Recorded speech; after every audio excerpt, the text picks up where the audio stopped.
times like this, and how, given that they're so young, right? And the typical narrative is that if I'm young, I can't do much. I'm limited in my capacity. But they saw a young woman through this tale do a lot, and I think it empowered a lot of my kids. So that was something that I did. I had a town hall discussion with them.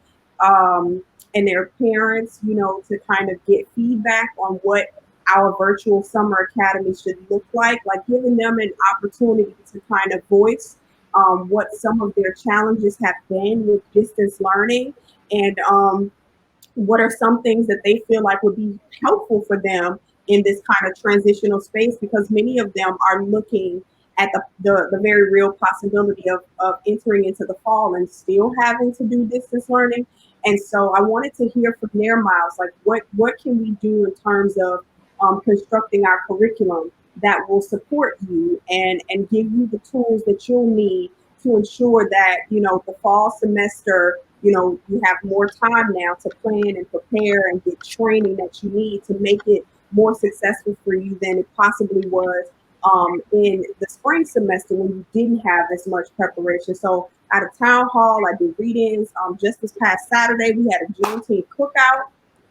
And, we practiced social distancing. Folks came with their masks and stuff. And we just kind of had a round circle of chairs where it was another opportunity for us to be in communication with each other, be in community with each other. And I listened to them and heard from them about, like, what's going on right now? What have your struggles been? And they were very vocal, and they had a keen awareness of what was happening. Many of them reported that they had participated in protests, several protests, and were sharing their stories. So that's one way. I also constructed surveys for our kids to kind of gauge to what extent the impact of COVID was affecting their families, socioeconomically, affecting them socio-emotionally, and what were the challenges with distance learning. So those have been some of the strategies that I've employed and engaged in, and our organization has worked towards to try to keep our kids fortified in times like these, and keep them engaged, and try to respond as best as we can to reports of just, babies struggling. They're struggling. And, that's what I've done thus far. I think it's important to try to keep them engaged. I know with Ebony Horsewomen, because then you lose them. You lose them if you don't try to let them know, hey, we're still here. We're still thinking about you. We want to make sure you're okay, because I know at Ebony Horsewomen, we were having virtual classes. There's movie night, also that kind of stuff. So I don't know. It's very important to let them know, um, we can't be with you right now. We've got to self quarantine and be away from you for a little while, but you're not far from our thoughts, and we're still thinking about you. What about you, Ebony, with your students? I think that I've employed many of the same strategies as Armanthea. My classes went virtual in mid-March, and we had a very short amount of time to sort of recreate all of our curriculum in this Zoom format. And so very quickly, I had to brush up those skills and start bringing so much of what I give students in the classroom in person in this virtual space. And so the question was, how do we do that? You can't really recreate school online, but you can take a lot of that community building that we all value so much and bring that there. So they knew, okay, here's our class schedule. This is what you're going to need.